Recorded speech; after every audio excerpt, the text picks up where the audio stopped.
дар вилояти Суғд пас аз як моҳи фасли тирамоҳ борон борид. То имрӯз ҳарорати ҳаво гарм буд, аммо пастшавии ҳаво аз санаи 18 то 20 яъне 2 рӯз идома мекунад. Субҳи имрӯз санаи 18 октябр аз агентии обу ҳавошиносӣ ва маркази обу ҳавосанҷии вилояти Суғд тариқи соҳибати телефонӣ иттилоъ доданд, ки боридани борон мувофиқи меъёри метеорологӣ ҳар сол дар фасли тирамоҳ ба назар мерасад.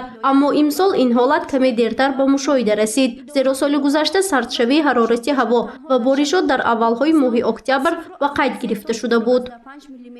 از 15 октябр сар карда рӯ ба зимистон овардани ҳаво ин ҳар сол ба мушоҳида мерасад. Дар ҳамин вақт боридани борон ва кунук пас ромидани ҳарорати ҳар сол ба мушоҳида мерасад. баъзи солҳо аз 10 октябр сар мешавад, баъзи солҳо аз 15 октябр сар мешавад, баъзи солҳо аз 5 октябр сар шуда хеле ба мушоҳида мерасад.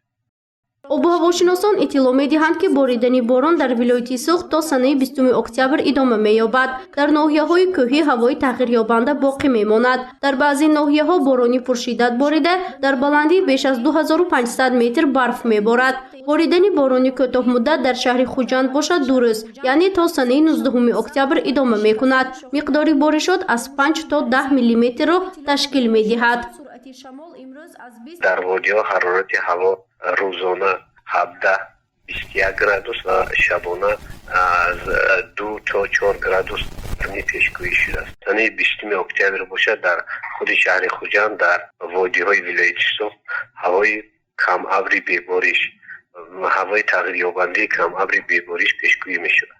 дар ҳамин ҳол аз риёсати кумитаи ҳолатҳои фавқулодда ва мудофиаи гражданӣ дар вилояти Суғд иттилоъ доданд, ки тибқи барқияи телефонии кумитаи ҳолатҳои фавқулодда ва мудофиаи гражданӣ назди ҳукумати ҷумҳурии Тоҷикистон, инчунин агентии обу ҳавошиносии кумитаи ҳифзи муҳити зисти назди ҳукумати ҷумҳурии Тоҷикистон боришоти борон давоми 3 рӯзи оянда дар ҳамаи шаҳру навоҳии ҷумҳурӣ ва доманакӯҳҳо дар назар аст. аз ин рӯ масъулин сокинонро огоҳ мекунанд, ки дар ин рӯзҳо аз сафар ба минтақаҳои кӯҳӣ ва доманакӯҳҳо худдорӣ кунанд, зеро дар натиҷаи боришот хавфи фаромадани сел ва сар задани ҳар гуна офатҳои табиӣ аз эҳтимол дур нест. риёсати кумитаи ҳолатҳои фавқулодда мудофиаи гражданӣ дар вилояти Суғд маълумоти шумо мерасонад, ки боришоти борон дар тамоми шаҳру ноҳияҳои вилояти Суғд дар доманакӯҳҳо дар назар дошта шудааст.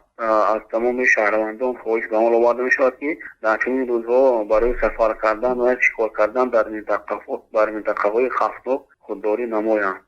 боридани борон ва сард шудани ҳарорати ҳаво ин гузариш аз фасли тобистон ба зимистон мебошад ва сокинонро аз фарорасии фасли сармо огоҳ мекунад, то мардум барои зимистонгузаронӣ омодагии хуб дида аз пеи захираи ангишту ҳезум ва ё дигар воситаи гармидиҳии хона шаванд.